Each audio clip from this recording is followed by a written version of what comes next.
Assalamualaikum warahmatullahi wabarakatuh.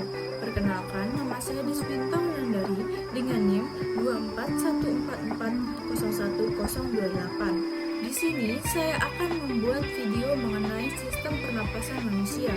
Pernapasan manusia dimulai dari rongga hidung, faring, laring, kemudian ke trakea, kemudian ke bronkus, ke bronkiolus, dan ke alveolus.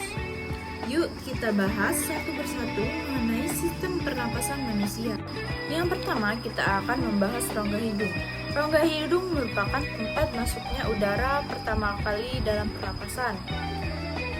Rongga hidung berlapis selaput lendir. Di dalamnya terdapat kelenjar minyak atau kelenjar sebasea dan kelenjar keringat atau yang disebut dengan kelenjar sudorifera. Selaput lendir berfungsi menangkap benda asing yang masuk lewat saluran pernapasan. Selain itu, terdapat juga rambut pendek dan tebal yang berfungsi menyaring partikel kotor yang masuk bersama udara. Juga terdapat konka yang mempunyai banyak kapiler darah yang berfungsi menghangatkan udara yang masuk. Di dalam rongga hidung terjadi penyesuaian suhu dan kelembapan udara, sehingga udara yang masuk ke paru-paru tidak terlalu kering ataupun terlalu lembab. Selain sebagai organ pernapasan, hidung juga merupakan indera pembau yang sangat sensitif. Selanjutnya, kita akan membahas faring. Faring merupakan persimpangan antara saluran makanan atau esofagus dan saluran respirasi atau trakea, di mana bagian faring itu terdapat nasofaring, yaitu daerah faring yang membuka ke arah rongga hidung. Orofaring membuka ke arah rongga mulut, dan laringofaring membuka ke arah laring. Pada bagian belakang faring atau posterior terdapat laring atau tekak, tempat terletaknya pita suara atau yang disebut dengan pita vokalis. Masuknya udara melalui faring akan menyebabkan pita suara bergerak dan terdengar seperti suara.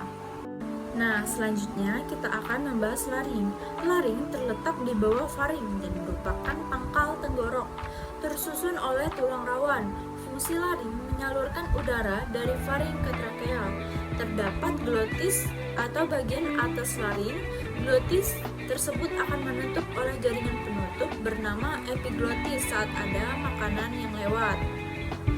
Laring juga disebut sebagai kotak suara karena memiliki pita suara. Setelah dari laring, kita beralih ke trakea.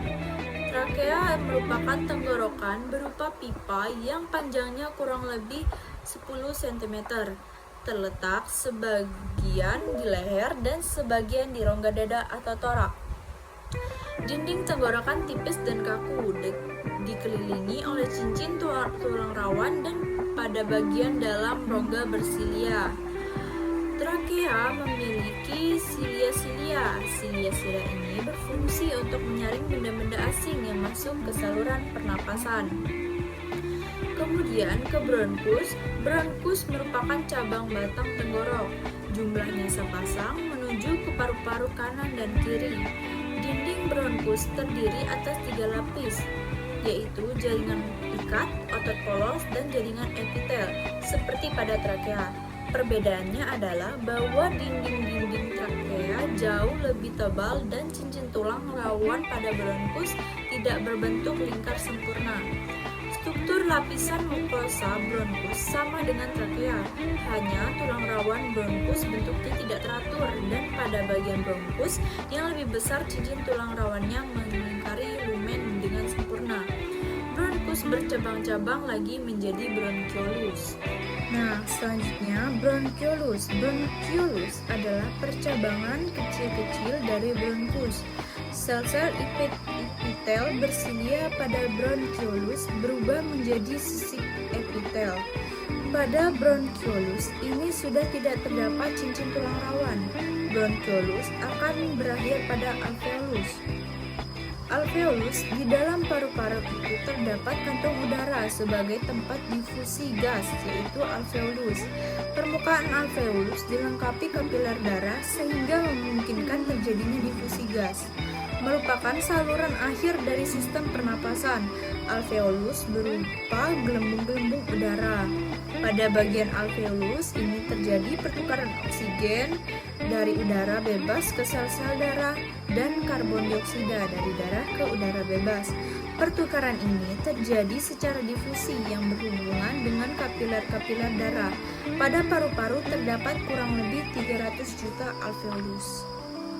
Mekanisme pernapasan manusia. Pernapasan manusia secara inspirasi yaitu pengambilan udara, kemudian ekspirasi pengeluaran udara. Pernapasan berdasarkan cara melakukannya atau organ yang berperan. Pernapasan dada itu merupakan otot antar tulang rusuk. Mekanismenya saat udara masuk, tulang rusuk terangkat karena kontraksi otot antar tulang rusuk. Volume rongga dada membesar, kemudian udara keluar. Tulang rusuk turun karena otot antar tulang rusuk berelaksasi. Kemudian volume rongga dada mengecil. Pernapasan perut, diafragma. Pernapasan perut, udara masuk, otot diafragma kontraksi, kemudian diafragma mendatar, volume rongga dada membesar, kemudian udara keluar, otot diafragma relaksasi, otot perut kontraksi, diafragma melengkung ke rongga dada, volume rongga dada mengecil. Kemudian yang terakhir kita akan membahas pertukaran gas dalam tubuh. Yang pertama, pertukaran gas di paru-paru. Disebut sebagai respirasi eksternal, yaitu berhubungan dengan udara luar tubuh terkait dengan pernapasan melalui hidung. Dalam pertukaran gas di paru-paru terjadi difusi O2 dari alveolus ke dalam darah dan difusi CO2 dari darah ke alveolus. Dalam pengikatan O2 oleh darah terjadi reaksi Hb plus O2 menjadi HbO2 atau disebut oksihemoglobin, yaitu O2 diikat oleh Hb darah. Kemudian dalam pelepasan CO2 dari darah terjadi reaksi H plus HCO3 menjadi H2CO3 menjadi H2O plus CO2. Kemudian yang kedua, pertukaran gas di jaringan disebut sebagai respirasi internal di dalam tubuh. Terjadi pelepasan O2 dari darah ke jaringan dan pengikatan CO2 dari jaringan ke darah. Dalam pelepasan O2 dari darah terjadi reaksi HbO2 atau oksihemoglobin menjadi Hb plus 2O. Dalam pengikatan CO2 dari jaringan terjadi reaksi CO2 plus H2O menjadi H2CO3. Kemudian terjadilah H plus menjadi HCO3. Reaksi ini dipercepat oleh enzim karbonat anhidrase dalam eritrosit. Sekian video yang dapat saya sampaikan, semoga bermanfaat bagi kita semua. Wassalamualaikum warahmatullahi wabarakatuh.